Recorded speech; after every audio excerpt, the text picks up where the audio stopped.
Heard you tell Bellamy you're leaving. Is that true? After everything we've been through? Yeah. We're your people. We were sent down together. We survived together. Lincoln was my people. I'm not Tree Crew, I'm not Sky Crew. I'm nothing. One of the 100? Not anymore. They will do what needs to be done. You just need to give the command. I'm no champion, Indra. I hid. Alien helped me. Rowan helped me. I didn't do this on my own. No leader ever. My blood is red, and it always will be.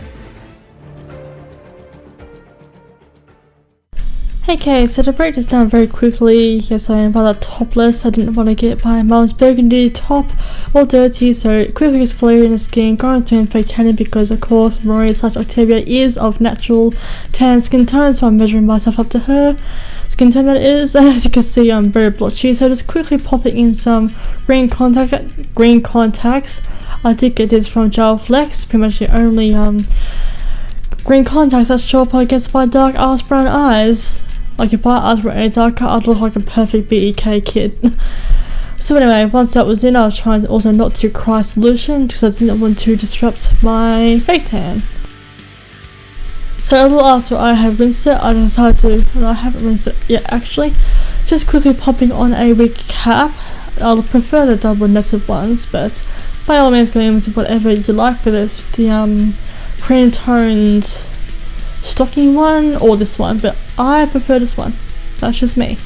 So I was briefly talking to my sister for a short second, just putting it in place and then fitting this brown Jenna Marshall wig on, giving it a quick brush through, then giving it a smoothing over with a flat iron because Octavia's hair is straight.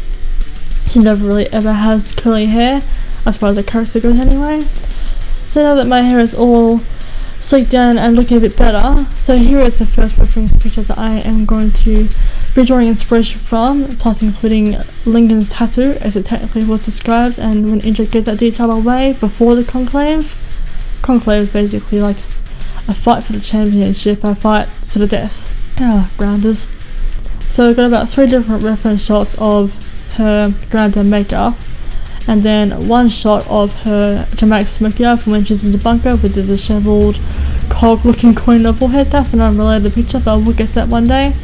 So we're starting with this picture here where she looks very, very natural-ish. Basically it was her at the end of season 3. So doing the same trick I did with my Clarke Griffin hair and taking some conditioner and just very, not smoothing anything down flat, but I'm continuously twisting individual strands because she would not have had a hairbrush on her. I literally none of them had any form of toiletries on them, so the hygiene would have been skyrocketing. No wonder animals avoided them. Anyway, so basically twisting multiple different strands but leaving some of the underneath alone because she it's more just for texture. Like not every single strand was attended to like with Clarke's hair in season 3. This was more of her season 1 hair, a little bit of season 2, although season 2 she had more like a mohawk type of thing going on. But towards the end of season 3, when she was letting her hair down towards the end, she was still rocking some of these dreadlock looks, just the very surface of her hair, so yeah, that's all taken care of. I couldn't find my black kitty headband for the life of me, so I'm just pinning both my bangs back. Then I'm going in with my ABH Contour Pro palette, or whatever it's called, taking the lightest, not the lightest, but the creamier shade, just to vividly cover up any redness and blemishes that are still showing through, because I didn't want to conceal right over the fake tan that I had going on. So I'm basically just using both sides of my paddle brush to target certain areas, but then mostly cover up other areas.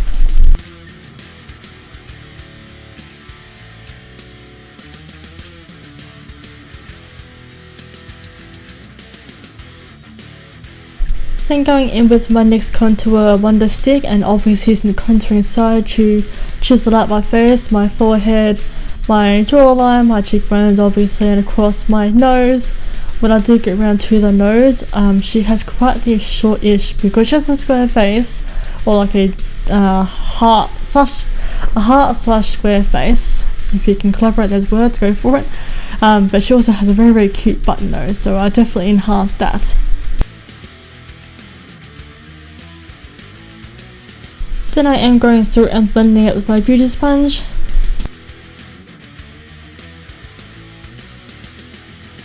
Now I am taking the A.L.I.E test banana shade and highlighting the tip of my nose just to make the button nose part look a bit more obvious, plus the bridge. Obviously blending that very quickly, but not too much. Then I'm taking along my lower jawline just to help enhance that, so it gives me somewhat of the appearance of a more square shaped jawline, because like I said, Marie has crossed between a heart and square shaped face. Now I'm going in with powder, my Laura Mercier, and obviously taking this under my eyes first to avoid further creasing, and then I will be using my large ass Extra Beauty powder brush to set the rest of my face. Then going in with some pomade, Deep Roll pomade from A.P.H in chocolate, and my Extra Beauty groomer brush. I am obviously drawing my brows on, duh. But Marie Octavia has very high arched, very curvatured, very bold brows. So now I'm going in with Makeup and Chill, which this part I haven't used in a minute. So I'm basically just reusing my brush to set this brown eyeshadow on, just not only to set the pomade, but also to give the brows a much more deeper, much more bold look. Then quickly going in with some primer from my MAC primer in Soft Ochre, then going in with the banana shade and the shade next to it, which I have not memorized these shades, but if you've got the palette then you'll be able to see which shades I'm using just to set the primer quickly. So now I'm going in with that brown shade I just pointed out and taking the smaller end of one of my A.P.H brushes and tickling this along my lash line just to give the liner part of your eyelid and the lashes some depth to start off with. Now I'm taking some of Wanted once again from Nikki Tutorials and just deepening up the lash line even more. Then I'm taking some of that contour shade that I always use for contouring and taking this into my crease, same as what I did with my Clarke look. Once I have gotten through my top lashes, I then take this same shade underneath. At this point I was just playing around with the lighting so that you could see the true tone of my skin, but I couldn't really see what I was doing, so I do end up switching the lighting back right on. So then I'm taking this banana shade once again onto my lid because most of them have like this empty lid space due to shadow. Now I'm curling my lashes and then I will be going in with my Use and Abuse Maybelline Lash Sensational Mascara. I was almost about to say lash curler. That's not what I actually use, Maybelline. I'm all over the place with this voiceover. Is it obvious? Now I'm going with my mascara. Just the top lashes, didn't have anything on the bottom lashes. But then I'm taking it back up with the same contour shade just to enhance that sleep deprived look because they don't get a whole lot of sleep with all the surviving that they're doing, as I said in my last video. So now going in with some Candy K just to slightly enhance my own lips up a little bit because Octavia doesn't have like fat lips, but she doesn't have very thin lips either, so she's a perfect balance of somewhere in between. So just adding a tiny amount of that, and my camera cut off, but I basically just took some of Born With It from Maybelline. It's basically a cream sheen from Maybelline just to give my lips a bit of a frostier look. Now I'm taking it with some bronzer just to enhance the tan a bit more. So cheekbones of course, then the perimeter of my forehead, and then I will be going under my jawline as well just to enhance the solid jawline because Octavia has a very defined jawline. So that concludes the first Octavia look, basically season 1, the end of season 3. So let's just enjoy these clips for a little while until we get back to the main part of the tutorial of the video.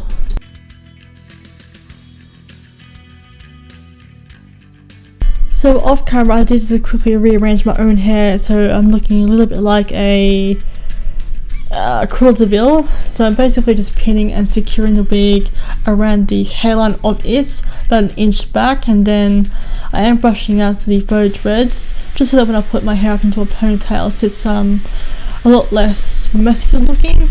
So just dividing off a small section of trying to, the ends were being a little bit rebellious, so tackling back that rebellion and brushing it through just so I can start loosening up the top half of what I'm holding. So once I've finally gotten through brushing the dreadlocks out, as in the false dreadlocks, they're not real dreadlocks, you obviously saw what I did earlier. And yes, these conditioning tricks do work. I have had my own hair in the conditioning dreadlocks trick overnight, and my hair was still fine the next day. Anyway, so redividing off to another 2 sections, but again with these ends, we all run into this trouble when it comes to wigs. The ends start to fray up, and the wigs aren't always the same as when you first purchase them, so we've all learnt the hard way. So just giving the ends a nice good brush through, moving that out of the way and looking like, I don't even know what I'm looking like. Anyway, so just resectioning off the second section, because she does have 2 braids going up into her ponytail, but because I'm working with a wig, you will see why in a moment why I have some hair separated out.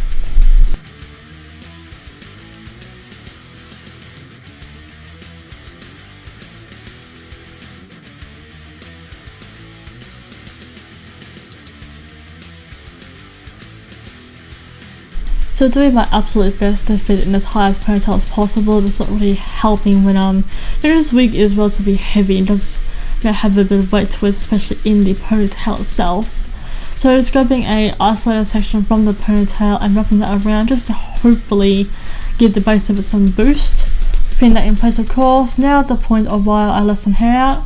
So with my handy dandy trusty L'Oreal, it's technically a root touch-up. You're specifically meant to use it to cover up greys, especially if you're ashamed of them a little bit. But I specifically used it to blend in my hair with my wigs, if it comes down to that. Like if I'm not working with a lace front wig and I do need the wig to look somewhat convincing, then this is the kind of trick that I'll pull off. So just spraying it all. You might definitely want to purchase a can or 2, maybe 3, depending on how much and how thick your hair is, also varying on how much of your hair you're covering, because I tell you that 1 can does not last at all.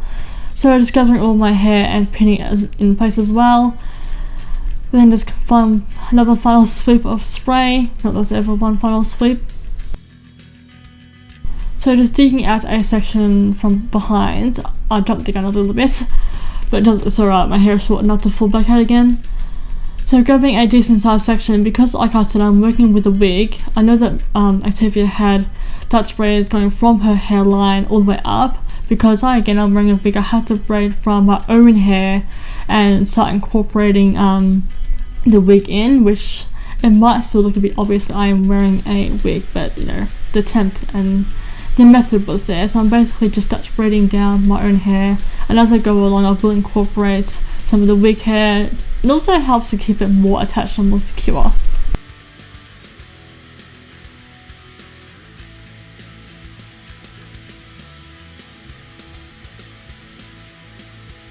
So then of course just continuously braiding it a little further down, because she did have some full braids going down. Then I'm just wrapping it halfway around the base of the ponytail, because I'm still trying to give the ponytail some height. And then obviously round 2, retouch that around the base of the ponytail and pin that one in place as well.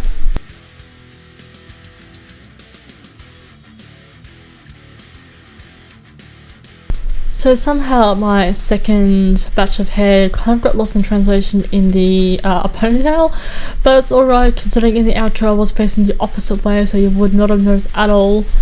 So I'm going to continue to braid this in anyway, so it'll just be one singular braid and 2 braids on the side. She used to actually have that in season 2, 1 Dutch braid on one side but then 2 Dutch braids on the opposite side, so I'm not totally wrong, just mimicking the wrong hairstyle for the wrong season.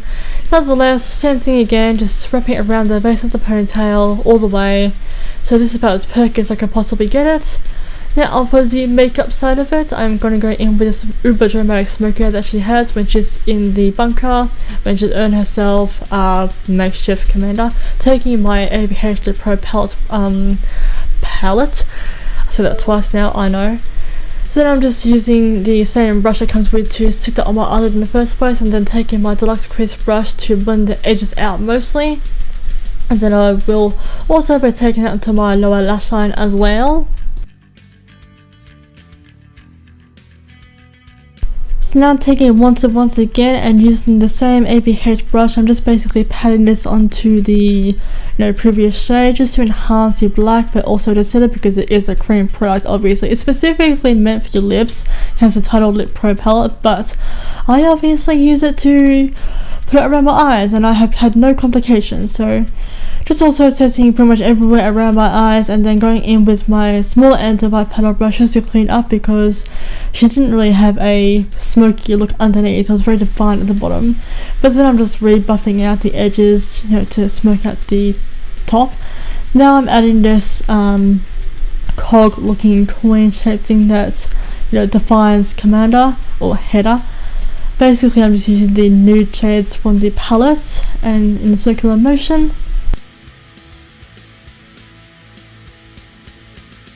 And then I was going through with the bobby pin just to scrape upside on this shape and just to add little dents in it, because like I said, it is like the shape of a cog, and my camera does unknowingly cut out, but then I added like a little white blob in the middle of it. So now I'm adding the eyeshadow paint job, what have you call it, basically Lincoln's tattoo, the typical Grounder makeup. They all have a lot of black shading under their eyes in any kind of shape. So Octavia / Lincoln's is best described as like the outlining of like a leaf. So just take it down to 2 pointers and then just filling in the rest. So then I was just very vividly going around the edges just to smush them out a tiny bit, and same thing with the other side. The only cleaning up that I did do with the banana shape from the Dominic Cosmetics collection was just between the 2 pointers, just to help make them a little bit more defined, because I over blended. Happens to the best of us. And then going through and adding these low-key helmet looking antler shaped things, basically the finishing touch of the Lincoln tattoo / Grounder makeup that Octavia had.